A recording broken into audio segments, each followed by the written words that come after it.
Howdy folks, Jamboriki here and welcome to another episode of ToonPod. I know it's been a long time since I last made one of these episodes, but it's been really busy for me. For the most part, I think I'm really happy, I'm really positive, really optimistic, and I think this is mainly thanks to the way I eat lately. Sometimes I don't eat perfect, I'll admit that, but I do try to eat healthier. I am trying my best to cook meals for myself and try to make sure what I'm eating is good food. And this is really increasing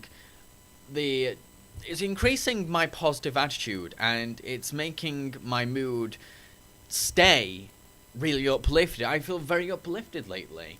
And sure, some things in my life will fall down, some things will go wrong, but that's life.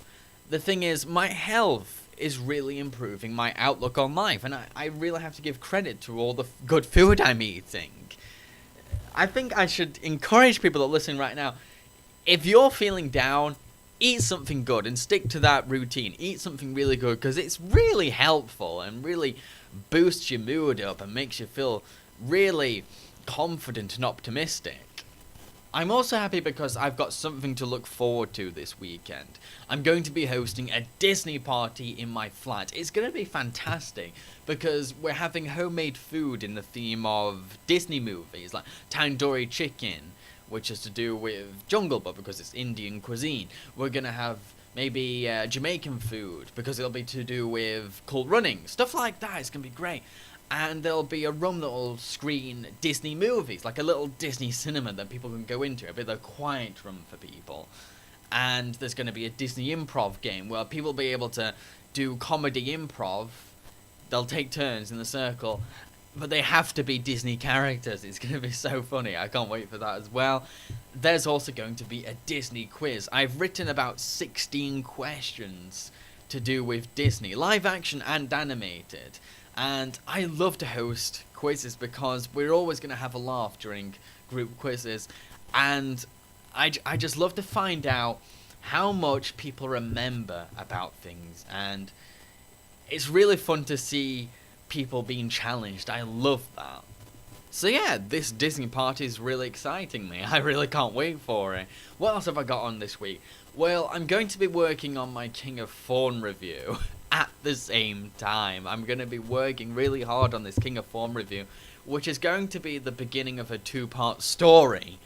So imagine trying to organize a party and work on a review that's quite ambitious.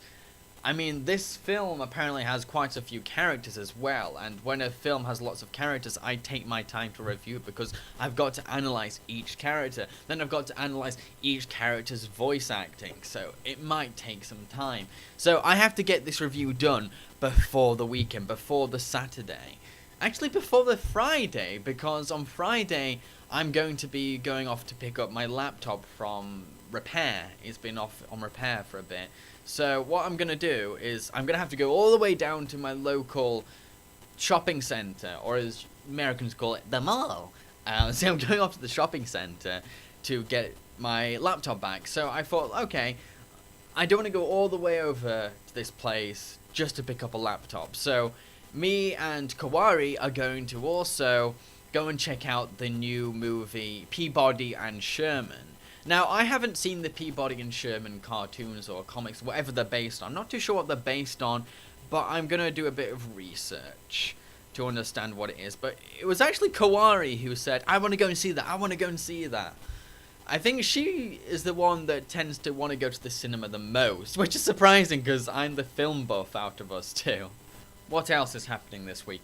Well, I need to do a presentation tomorrow. I need to do a presentation in front of my class. I have to explain who I am, what I do, and what I hope for the future. So I'm going to talk about my thoughts on my animation career, my career as a future reviewer maybe, stuff like that, and why I like to do what I do, why I'm committed to my hobbies, things like that, and who influences me. So I've made the presentation on Prezi, and I'll be doing it tomorrow, so I'm not too nervous. I'm quite confident when it comes to talking about myself.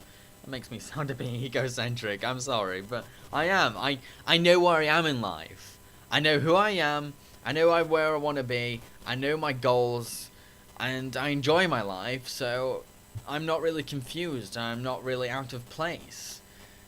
I know my destination, I know what directions I need to take to get there, and so I've never been puzzled. Whenever someone has asked me, who are you, what do you want to do, what do you do, I can answer it. Because I know my identity, I know my personal identity, and I know my passions, I know my hobbies, and I know my dream career. I've also started watching Fullmetal Alchemist Brotherhood.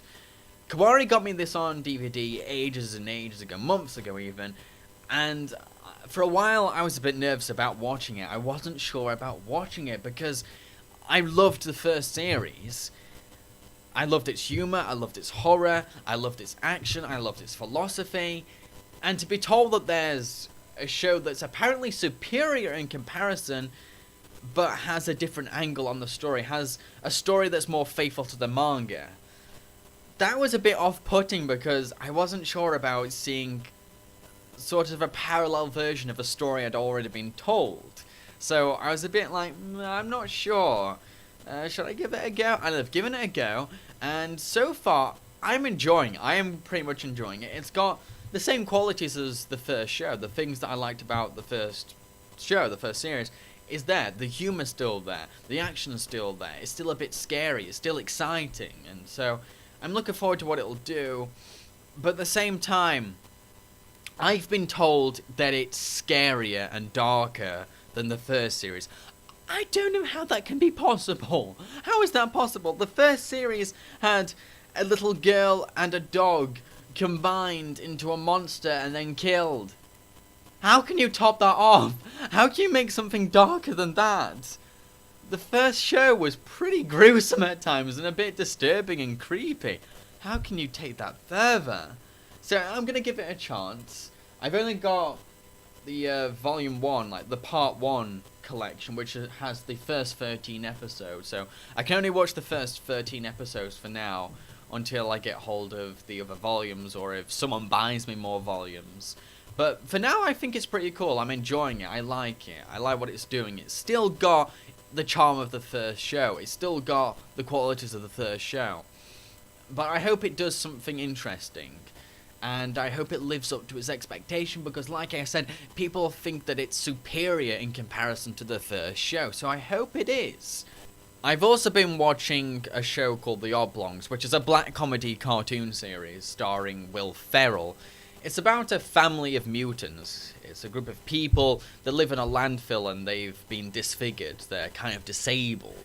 It's kind of like, imagine if you combined the sitcom Roseanne with the horror movie Freaks. That is pretty much The Oblongs in a nutshell. It's kind of like, imagine the sitcom Roseanne and combine it with the horror movie Freaks. That is The Oblongs in a nutshell. What I like about it is that you can sympathise with these characters because of what they go through. They're disabled, they're poor, they're mutated, they don't get much respect, especially from rich people, so their lives are kind of crummy. And because of this, you can see why they're sometimes a bit harsh to each other, they're a bit mean to each other, and you can forgive them because you know why. It's because they're underwealthy, it's because they're going through hard times. And the thing is, they're not perfect people. They're still rounded characters, they're still got flaws, they still do bad things, they still have mistakes, they still have egos, and I like that. So yeah, The Oblongs is pretty good. The only problem is that it only lasted for about 13 episodes, which is a real shame. I think some of my favourite cartoons that I end up finding, they only last about 13 episodes, and it's really disappointing. I feel as if The Oblongs could have gone on for longer. I feel like you could have done so much with it, and you could have taken the show to new levels, and it could have gone on for like about, I don't know, about 3 or 4 seasons, maybe even 5. There's so much you could have done with the show, and it's a shame that it ended so soon. Right, so that's all I have time for, I'm afraid. I am very busy. I have to go off and watch King of Thorn tonight because, well, I've got to get on with reviewing it this week.